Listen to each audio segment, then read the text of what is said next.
जय हिंद। अभी मध्यकाल की सीरीज चल रही है जिसमें हमने सल्तनत काल 2 वीडियो में पूरा खत्म कर लिया है। आप चाहे तो देख सकते हैं।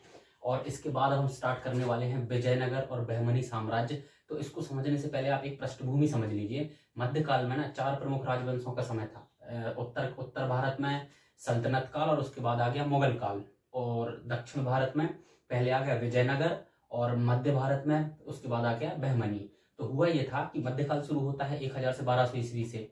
तो उत्तर भारत में उस समय सल्तनत काल था। गुलाम वंश, तुगलक वंश, लोधी वंश, सैयद वंश, ये सारे वंश आए। और 1500 तक आते आते 1200 से 1500 साढ़े 1500 तक आते आते एक्चुअली 1526 तक आते आते बाबर आ गया। तो बाबर से फिर मुगल काल शुरू हो गया। ये तो हो गई उत्तर भारत की बात।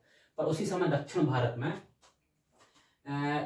लगभग 1336 से ये मैंने एक नदी खींची है लाल कलर से, कृष्णा नदी है, उसके दक्षिण से यहाँ पर विजयनगर साम्राज्य स्थापित हुआ था। और उसके बाद यहाँ पर लगभग 1500 से बहमनी साम्राज्य स्थापित हुआ था। उत्तर में तो सल्तनत काल चल रहा था, जिसकी अपन ने पिछली वीडियो में पूरी बात कर ली।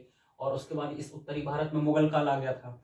तो आप एक टाइम सीरीज समझिए। 1200 में आया सल्तनत काल, 1350 में आया बहमनी साम्राज्य, उसके बाद विजयनगर साम्राज्य, उसके बाद 1500 में आया क्या कहते हैं बहमनी साम्राज्य, उसके बाद 1526 में आ गया यहाँ पर मुगल काल। तो एक सीरीज से अपन चल रहे हैं और मुगल काल खत्म होते ही अपना मध्य काल समाप्त हो जाएगा। तो सल्तनत काल की अपन ने बात कर ली है। अभी मैं आपको एक बार मैप में फिर से बता देता हूँ। यहाँ पर विदेशी आक्रमणकारी आए 1200 में। यहाँ पर सल्तनत काल आ गया, जिसमें गुलाम वंश, तुगलक वंश, लोधी वंश, सैयद वंश, सुंग वंश, ये सारे सुंग नहीं, सुंग तो ये प्राचीन काल का, ये सारे वंश आए। उसी समय सन 1336 में यहाँ पर पूरा विजयनगर साम्राज्य आ गया, और उसके ऊपर यहाँ पर आ गया पूरा बहमनी साम्राज्य। ये आ गया 1500 में। तो अपन ने जब ये पढ़ लिया है 1200 से 1200 में, तो अब अपन पढ़ते हैं विजयनगर साम्राज्य दक्षिण का, और उसके बाद से शुरू कर देंगे अगली वीडियो में बहमनी साम्राज्य। और उसके बाद जब तुगलक क्या कहते हैं लोधी वंश 1526 में खत्म हो गया था, तो 1526 में किसने हराया था पानीपत के प्रतियुद्ध में? बाबर ने। बाबर मतलब मुगल काल। और मुगल काल अपन कर देंगे 1526 से शुरू। इस वीडियो में अपन विजयनगर की बात करने वाले हैं। तो इन सबको शुरू करने से पहले मैं आपको कुछ बात बता देता हूँ डिटेल में कि ये पूरा मामला आखिर है क्या। जब उत्तर भारत में सल्तनत वगैरह चल रहा था ना, उस समय हुआ ये कि दक्षिण भारत में एक नदी है, आप सभी जानते हैं उसको, गंगा नदी, कृष्णा नदी। कृष्णा नदी निकलती है यहाँ पर महाराष्ट्र के महाबलेश्वर से। महाबलेश्वर जी से यहाँ से निकलती है पूरी, और अपना अरब बंगाल की खाड़ी में जाके मिल जाती है। उसके बाद एक नदी है जो छोटी 2 नदियों से मिलकर बनी, जैसे गंगा नदी भागीरथ और अलकनंदा से मिलकर बनी है, वैसे ही 2 छोटी नदियां हैं। एक है तुंगभद्रा, एक है तुंग और एक है भद्रा। ये 2 नदियां आपस में मिलती हैं और एक नदी बनाती है तुंगभद्रा, जो आगे चल के कृष्णा नदी में मिल जाती है। तो कृष्णा नदी बनती है महाराष्ट्र के महाबलेश्वर से, और तुंग नदी और भद्रा नदी छोटी नदियां बनती हैं वेस्टर्न घाट से। वेस्टर्न घाट में कर्नाटक के वेस्टर्न घाट से 2 छुटपुट नदियां बनती हैं और आगे चल के बड़ी नदी बना लेती हैं। मीटिंग पॉइंट इनका होता है मंगलेश्वर करके एक जगह है कर्नाटक पर ही है। वहां पर ये तुंग और भद्रा नदी मिलती है, और वहां से तुंग भद्रा नदी बनाती है, जो आगे चलते चलते लगभग यहाँ पर आंध्र प्रदेश है। आंध्र प्रदेश की लगभग बॉर्डर, कर्नाटक आंध्र प्रदेश की बॉर्डर पर आके, लगभग आंध्र प्रदेश ही मान लीजिए आप, आंध्र प्रदेश में जाके कृष्णा नदी और तुंगभद्रा नदी मिल जाती है। ये पॉइंट है। अब आप एक चीज समझिए, इसकी मैं क्यों बात कर रहा हूँ। ये जो पूरा पॉइंट हुआ, ये पूरा ऊपर कृष्णा नदी के ऊपर और यहाँ तुंगभद्रा नदी के नीचे, इस पॉइंट की सारी लड़ाई है जिस पर आज अपन बात करने वाले हैं। इसके नीचे पनपा था विजयनगर साम्राज्य, और इसके ऊपर पनपा था बहमनी साम्राज्य। विजयनगर साम्राज्य पूरी तरीके से हिंदू साम्राज्य था। विजयनगर साम्राज्य में 4 वंश हुए थे। ये वो 4 वंश है, संगम वंश, सुलभ वंश, तुलुभ वंश, अरावडू वंश, जिसकी अपन आज बात करने वाले हैं। बहमनी साम्राज्य में भी 4-5 वंश थे, जैसे गोलकोंडा, बीजापुर, बहमनी, ये सारे पूरे साम्राज्य थे जिसकी अपन आगे बात करेंगे। ये पूरा मध्य भारत का पहला मुस्लिम साम्राज्य था। उत्तर भारत के साम्राज्य तो वही थे सल्तनत काल के, गुलाम वंश, तुगलक वंश, लोधी वंश, सैयद वंश, ये पूरे उत्तर भारत के मुस्लिम साम्राज्य थे। उसके बाद आ गए मुस्लिम साम्राज्य उत्तर भारत के कौन से? मुगल वंश, है ना, पूरा मुगल साम्राज्य आ गया। मध्य भारत का पहला मुगल साम्राज्य, सॉरी, मध्य भारत का पहला मुस्लिम साम्राज्य था बहमनी साम्राज्य, जिसकी अपन विजयनगर के बाद चर्चा करेंगे। और दक्षिण भारत में मुगल्स में क्या कहते हैं मुस्लिम साम्राज्य आया नहीं था, तो केवल एक ही था, हिंदू साम्राज्य विजयनगर, जिसकी आज हम इस वीडियो में बात करने वाले हैं। तो आप ये पूरी लोकेशन वाइज समझ गए, टाइम जोन समझ गए। जब अपन ने उत्तर भारत का पढ़ लिया तो अब दक्षिण भारत की पढ़ने की बारी। तो अभी आप आज अपन बात करते हैं विजयनगर की। डिटेल में इन सबके नोट्स मिलेंगे आपको। ये पूरा वंश है और इन सब के बारे में एक्चुअल में जो मैंने पूरा प्रीवियस ईयर पेपर से पूरा स्टडी करके मटेरियल निकाला हुआ है, उससे ये पता चलता है कि इस वंश में सबसे ज्यादा जो पूछा जा रहा है वो इन 4 चीजों से पूछा जाता है, जिसकी अपन इस वीडियो में चर्चा भी करेंगे। पहला तो स्थापत्य, कि इन्होंने निर्माण किन किन चीजों, इन्होंने कई एक शैव मंदिर और कई सारे, हिंदू साम्राज्य था ये पूरा, जितने वंश आए हिंदू साम्राज्य के थे, तो जितने भी निर्माणाधीन कार्य किए वो सारे मतलब धार्मिक और साहित्यिक स्थापत्य कार्य। उसके बाद इनकी वास्तुकला, यानी कि इनकी शैली कौन सी थी, इनकी द्रविडियन शैली थी, इनकी कोई चोल कह रहा हूँ, तमिल शैली थी, इनकी क्या कहते हैं तेलुगु शैली थी, संस्कृत शैली भी थी इनकी, इन निर्माण किस शैली में किया। उसके बाद द्रविड़ शैली, और उसके बाद इनके साहित्य, इनके समय में कई विदेशी यात्री आए, वो ब्लॉगर जिनको हम कहते हैं आज मॉडर्न टाइम में, मैं कहता रहता हूँ एंशिएंट कई ब्लॉगर आए, तो उन्होंने उस समय साहित्य की बहुत रचना, उस समय मतलब तेलुगु तमिल कन्नड़ का संस्कृत को बहुत एकदम स्वर्ण युग कहेंगे, उस समय इतना विकास हुआ। तो साहित्य में क्या क्या चीज, ये मेन यूपीएससी और स्टेट पीएससी यही पूछ रहा है, कौन ने किसने किसको मारा, कब युद्ध हुआ, कौन सा, ये फालतू की चीजें नहीं पूछता है यूपीएससी और स्टेट पीएससी एग्जाम्स। उसके बाद इसका प्रशासन, इन्होंने ना मैं आपको बताऊंगा कई सारी प्रणालियां विकसित करी, जो अभी अपन ने पिछली वीडियो में सल्तनत काल में एकता व्यवस्था सुनी थी, उसी को दूसरे नाम से इन्होंने कर दिया। इन्होंने कई सारी व्यवस्थाएं चलाई नई, जिनके बारे में अपन बात करेंगे, और एग्जाम में वही पूछा जाता है, फालतू का नॉइस नहीं पढ़ना है अपन को। अब विजयनगर साम्राज्य की शुरुआत करते हैं। तो विजयनगर दक्षिण का एक क्षेत्र है जिस पर एक के बाद एक कई वंशों ने राज किया है।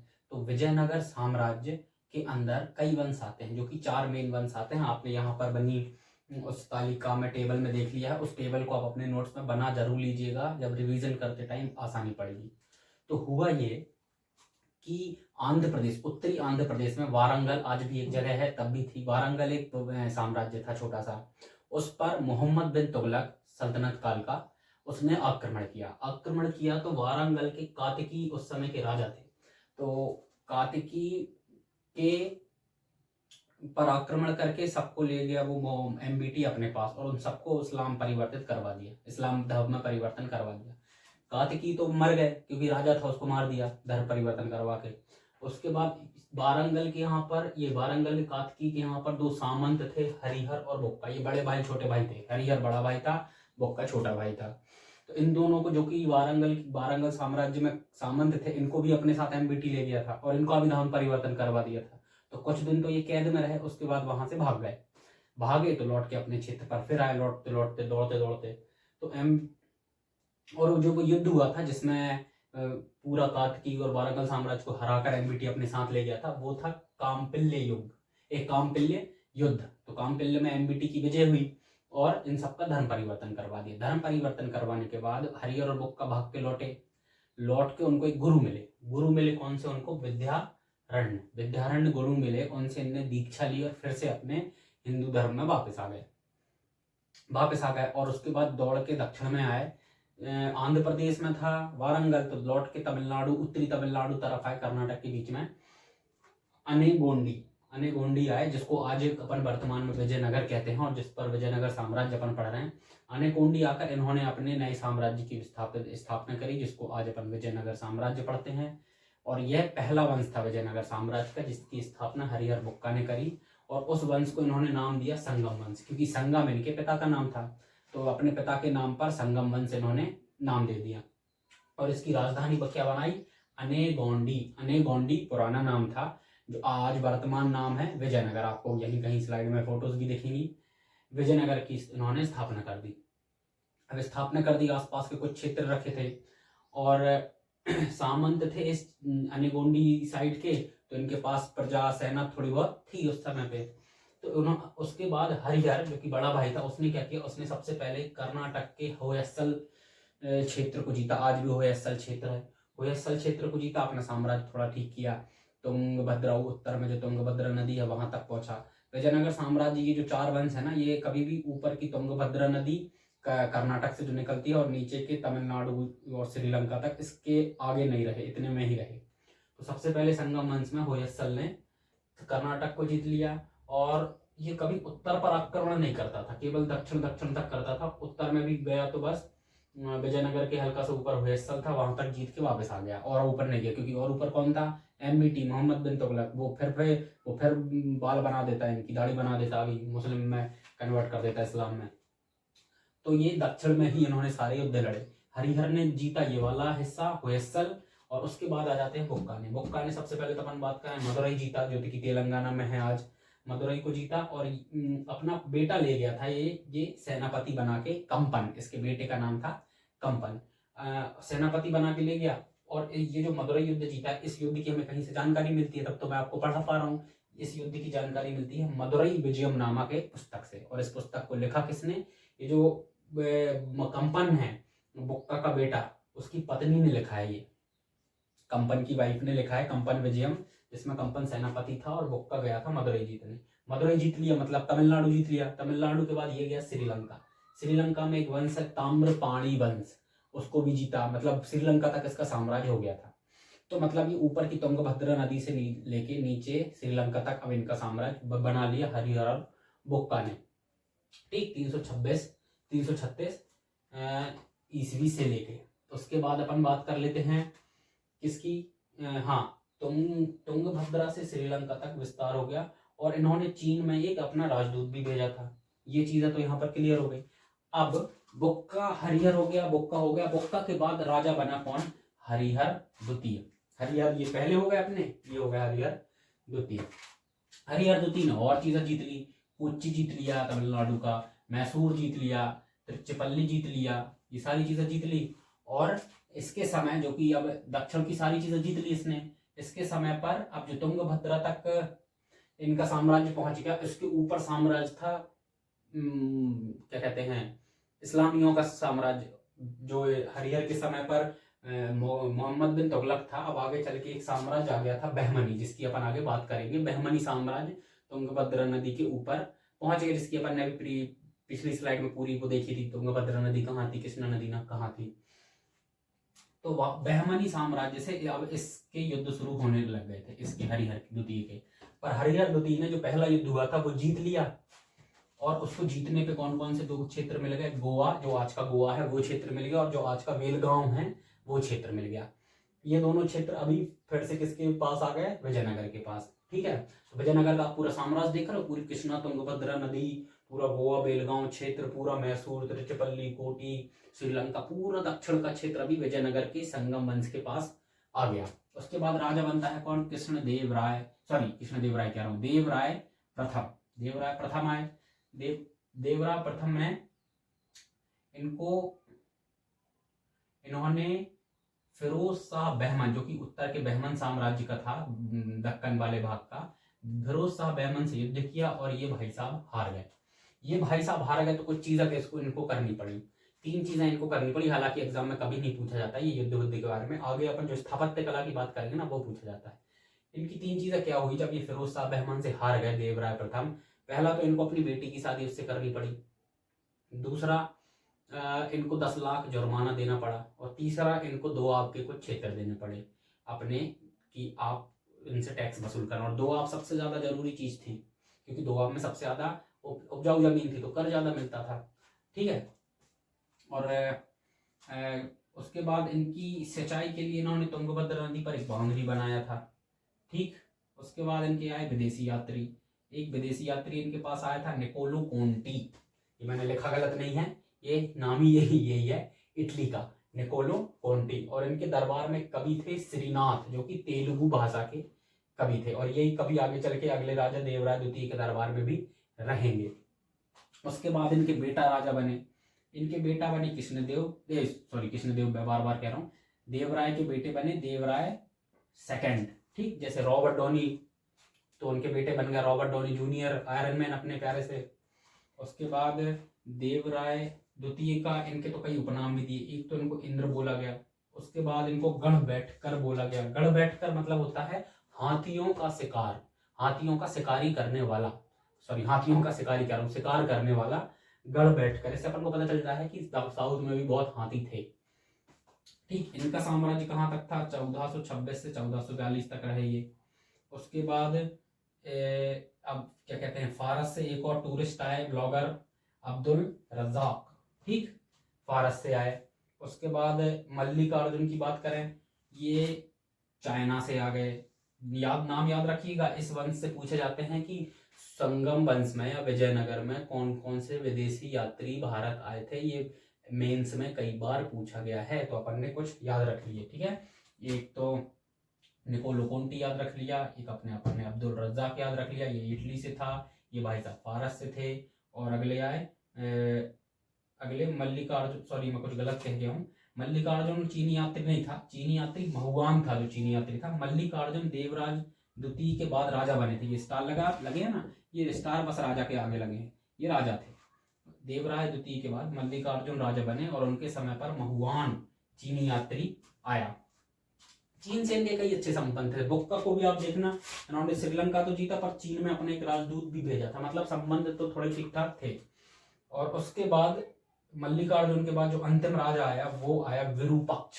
ठीक, अब विरूपाक्ष अंतिम राजा था संगम वंश का। उसके बाद विरूपाक्ष को के मरने के बाद अगला वंश आया कौन सा? सुलभ वंश। इन्होंने अपने आप को सुलभ नाम दे दिया। ये 1485 में आया, 5 तक चले, मतलब कुल 20 साल। हुआ ये कि विरूपाक्ष को ये बहुत ही कमजोर शासक था, तो अगले व्यक्ति ने सोचा, संगम वंश के कमजोर पड़ने पर नरसिंह राय सुलभ, इनका पूरा नाम था नरसिंह राय सुलभ, ये सुलभ वंश का था, ने इसकी सुलभ वंश की स्थापना कर दी। अंतिम राजा विरूपाक्ष को मार दिया। इसके बारे में ज्यादा अपन को मिलता नहीं है इतिहास में, तो इसके बारे में ज्यादा है भी नहीं। बस इतना है इस वंश के बारे में कि सुलभ वंश की स्थापना करी किसने? नरसिंह राय सुलभ ने, जो कि अंतिम राजा संगम वंश के विरूपाक्ष को मारकर करी। ठीक, अभी जैसे इसने 20 साल शासन किया, तो इसका जो खुद का बेटा था नरसिंह राय का, वीर नरसिंह ने अपने पापा को निपटा के तुलुक वंश की स्थापना कर दी। 5 से लेकर 65 साल तक ये भी रहे। और इन्होंने अपनी राजधानी, अभी तक पूरी राजधानी कौन सी चली आ रही थी? अनेगोंडी, जिसको अपन विजयनगर कहते हैं। इन्होंने अपनी राजधानी बनाई एक नई, इसको नाम दे दिया हम्पी। कई बार स्टेट पीएससीज में पूछा गया है, हम्पी को किसने बसाया? आज के टाइम पे पूरा Hampi as a city UNESCO world heritage site में शामिल है, और ये बहुत ही अद्भुत सिटी है। कभी भी आपको वैकेशन लेना हो तो हम्पी का वैकेशन जरूर लीजिएगा, बहुत सुंदर सिटी। तो इसकी स्थापना किसने करी? तुलुक वंश के राजा वीर नरसिंह ने। कई लोग क्या करते हैं, इसको कृष्णदेव राय ने बसाया ऐसा बोल देते हैं, नहीं, बसाया था वीर नरसिंह ने। फिर कृष्णदेव राय उसका बेटा था जो अब राजा बना। ठीक, इसने पर कृष्णदेव राय ने हम्पी में बहुत सी चीजें एड ऑन करी, कोई अच्छे मंदिर बनवाए, अच्छी सड़कें बनवाई, बहुत सा वो किया, पर बसाया तुलुक वंश ने, तुलुक वंश के वीर नरसिंह ने था। कंफ्यूज नहीं होना। उसके बाद आ जाते हैं उनके बेटे कृष्णदेव राय राजा बने। कृष्णदेव राय इस पूरे वंश के, पूरे विजयनगर साम्राज्य के सबसे प्रमुख राजा थे, जो कि थे तुलुक वंश के। कृष्णदेव राय किस वंश के थे? संगम वंश, बिल्कुल मत लगाना। सबसे पहले आया संगम वंश, हरिहर बुक्का, फिर हरिहर द्वितीय, देवराय प्रथम, देवराय द्वितीय और अंतिम राजा विरूपाक्ष, ये संगम वंश के शासक हैं। फिर आया विरूपाक्ष को मार के नरसिंह राय, जिसने तुलुक वंश की स्थापना करी। फिर इसको मार के इसी का बेटा आया, तुलुक वंश की ने स्थापना कर दी वीर नरसिंह ने। फिर वीर नरसिंह का बेटा है कृष्णदेव राय, जो कि पूरे विजयनगर साम्राज्य का सबसे महान शासक है।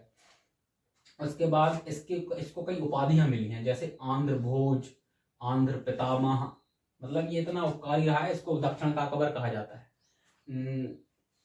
आंध्र भोज, आंध्र पितामह और यवन राज स्थापनाचार्य। यवन के कई राजदूत आए थे, मतलब राजदूत तो नहीं, मतलब वो रहते ना, वो क्या कहते हैं, शरणार्थी, उनके लिए अलग से जगह बनाई थी। तो स्थापनाचार्य उनके लिए जगह दे दी, ठीक है तुम यहाँ रह लो। तो बहुत उदारवादी व्यक्ति था, और इसने साहित्य में कई योगदान भी किया है, बहुत कला का प्रेमी भी रहा है ये। उसके बाद बाबरनामा की एक बुक है, बाबरनामा बुक है, जिसमें कृष्णदेव राय का भी वर्णन दिया गया, मतलब कृष्णदेव राय बाबर के समय का व्यक्ति है।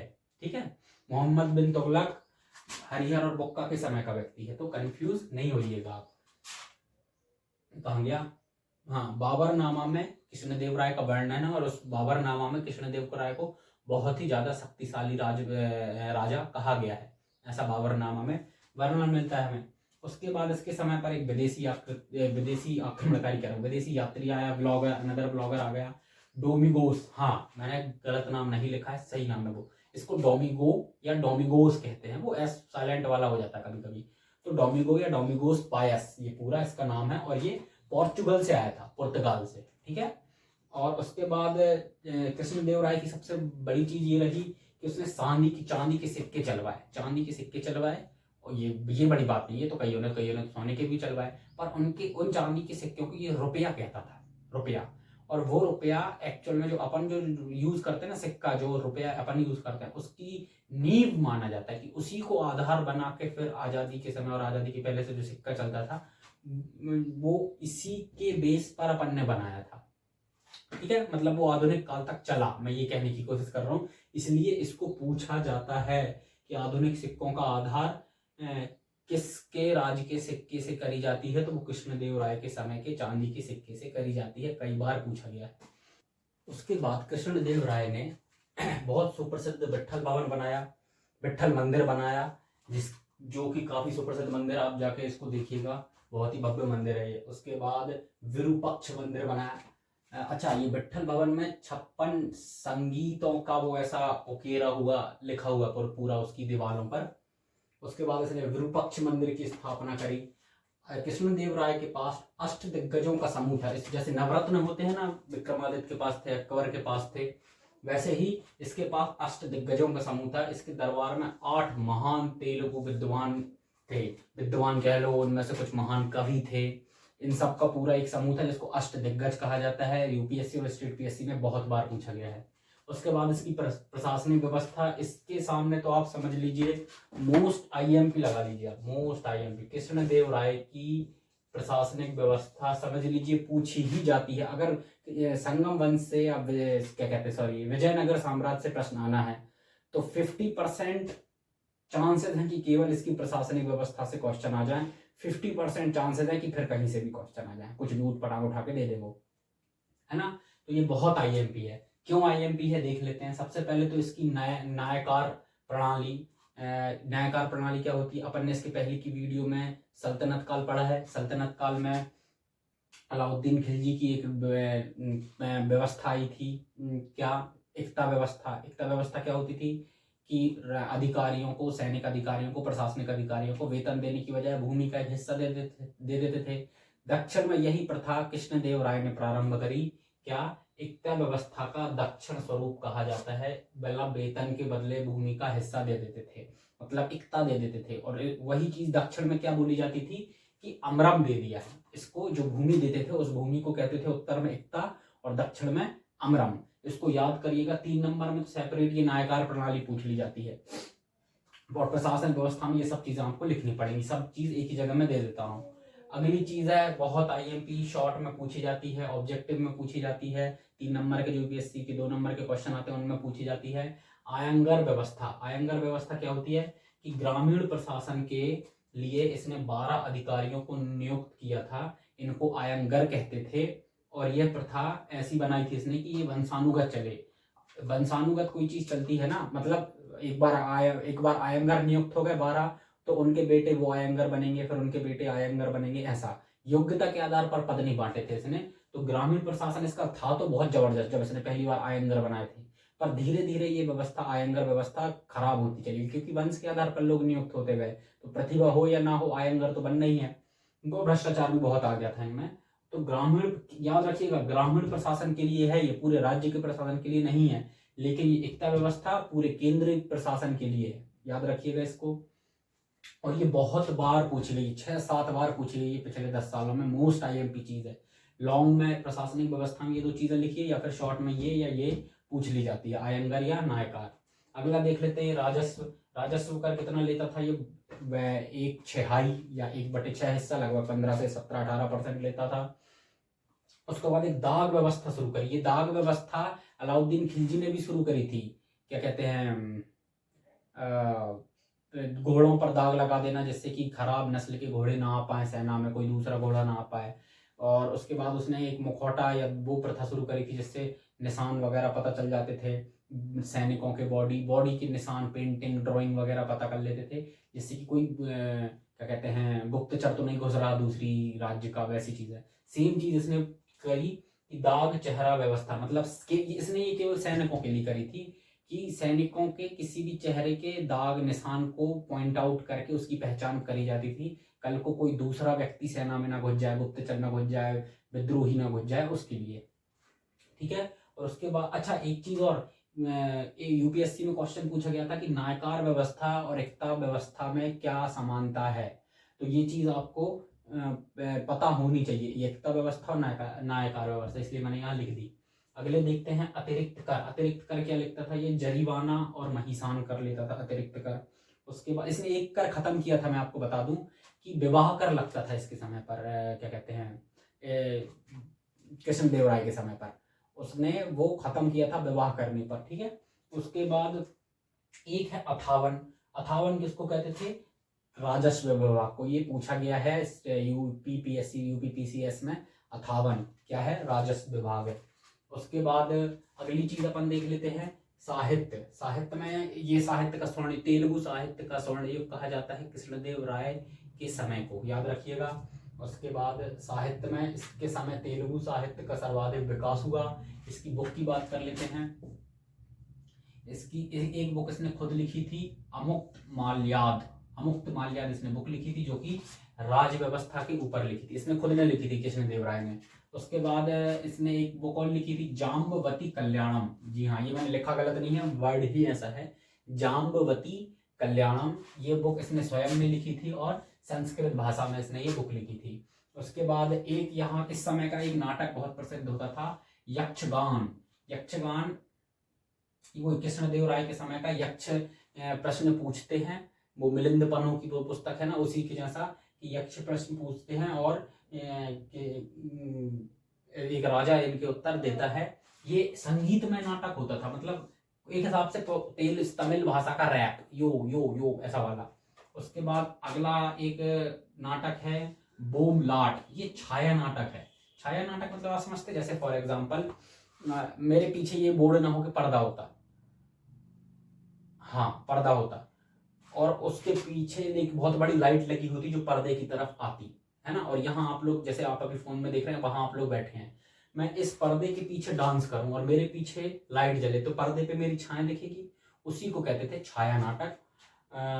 ये इसको, और तमिल में उसको क्या बोलते थे साउथ में, बोमलाट। ठीक है, ये बहुत फेमस था इसके समय पर, ये पूरे विजयनगर साम्राज्य के समय पर। और एक था यक्षगान, जो कि संगीतमय नाटक था, गायन के माध्यम से पूरी प्रश्नोत्तरी चलती रहती थी। उसके बाद इसकी पुर्तगालियों से बहुत मित्रता थी, और उसने भटकल एक जगह है वहां पर उसको पुर्तगालियों को एक दुर्ग बनाने की परमिशन भी दी थी। उसके बाद इसका एक छोटा भाई था अच्युत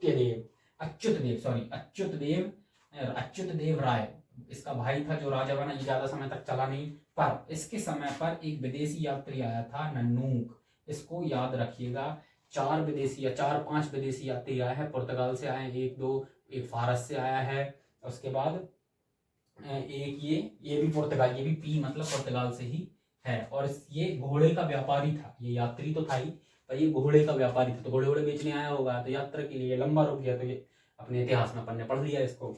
उसके बाद अगला राजा बना सदाशिव राय, ये भाई साहब राजा बने, और बड़े घिनौने राजा रहे। ये घिनौने तो इनसे नहीं, थोड़े डरपोक राजा रहे।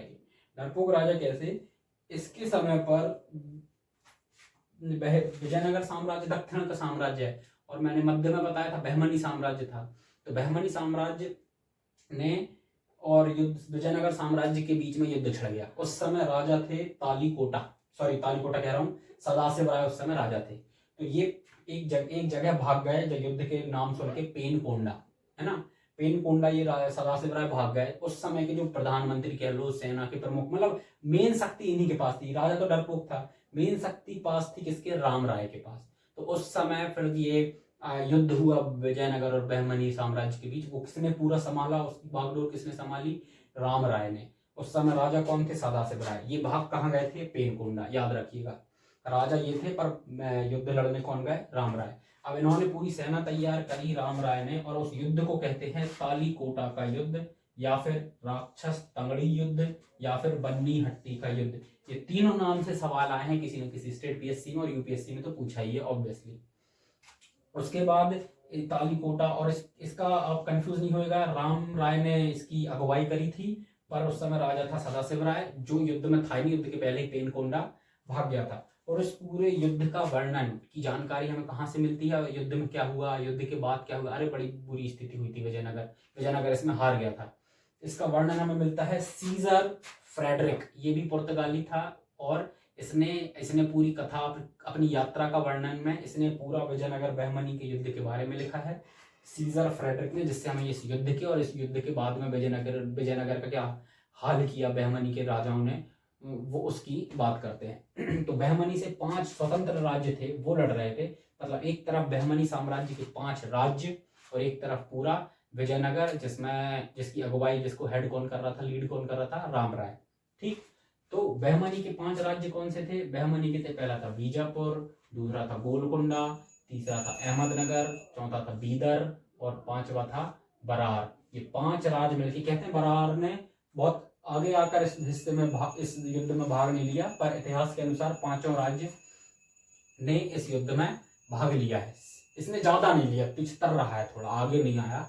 उसके बाद इन 5 राज्यों ने मिलकर क्या कहते हैं विजयनगर पर युद्ध कर दिया। इस युद्ध के क्या कारण रहे, क्यों इन्होंने युद्ध किया, एक्चुअल में ना कृष्णदेव राय की बात करें, कृष्णदेव राय इनके राज्यों में, मतलब कृष्णा नदी के ऊपर बहमनी था, नीचे विजयनगर था। कृष्णदेव राय इन राज्यों के, मतलब कृष्णा नदी पार करके इन पर कभी भी हमला कर देता, क्षेत्र छीन लेता था, कर छीन लेता था, लूट लेता था।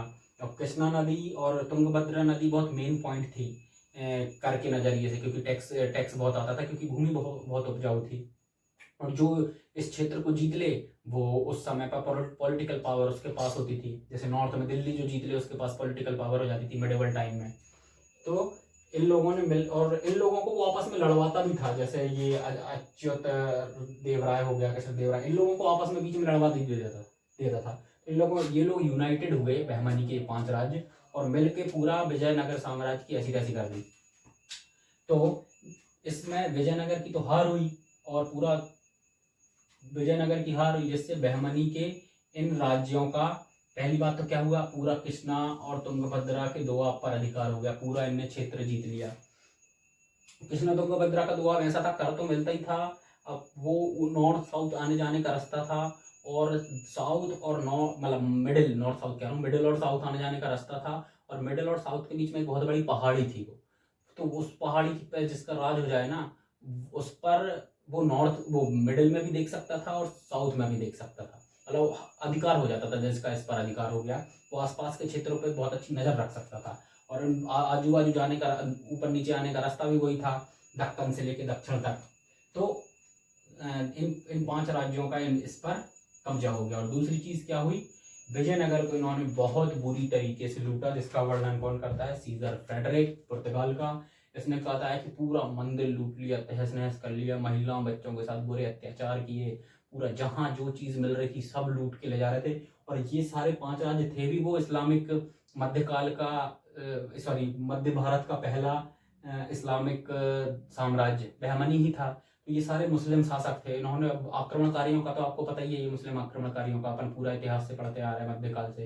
इन्होंने पूरा तहस नहस कर दिया। इतना अच्छा शहर हम्पी बसाया था, जिसमें कृष्णदेव राय था, उसने वीर नरसिंह राव ने वो शहर बसाया था। पूरा शहर, पूरा पैसा, पूरी अच्छी अच्छी चीजें, मूर्तियां सब लूट के तहस नहस करके चले गए।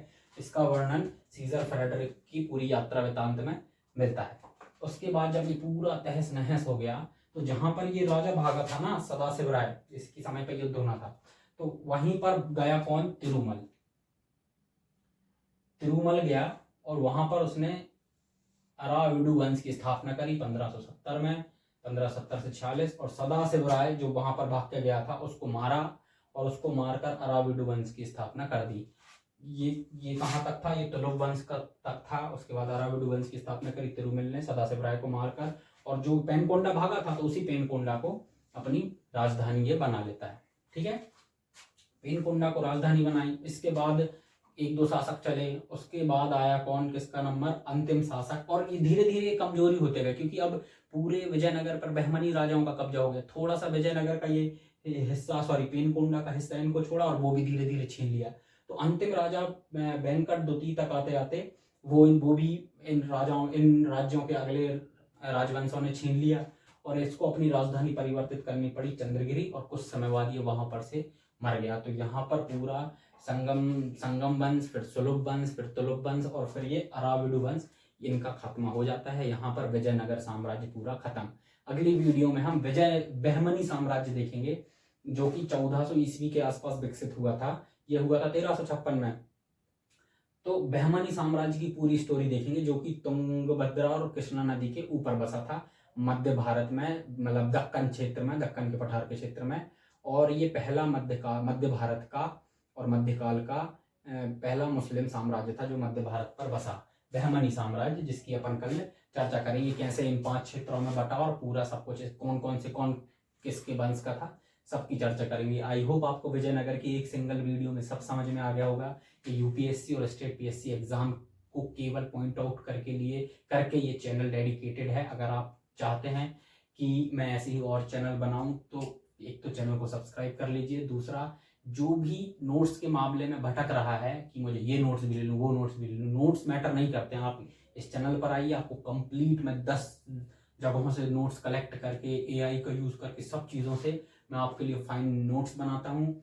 इसके अलावा कहीं नहीं आने वाला प्रीवियस ईयर पेपर से जज करता हूँ सारी चीज़ें। और जो व्यक्ति नोट्स से भटक रहा है, आप इस वीडियो पे आके नोट्स बना के केवल और केवल revision, practice, answer writing practice, इस पर ध्यान दीजिए। आई होप आपको पसंद आया होगा। जय हिंद।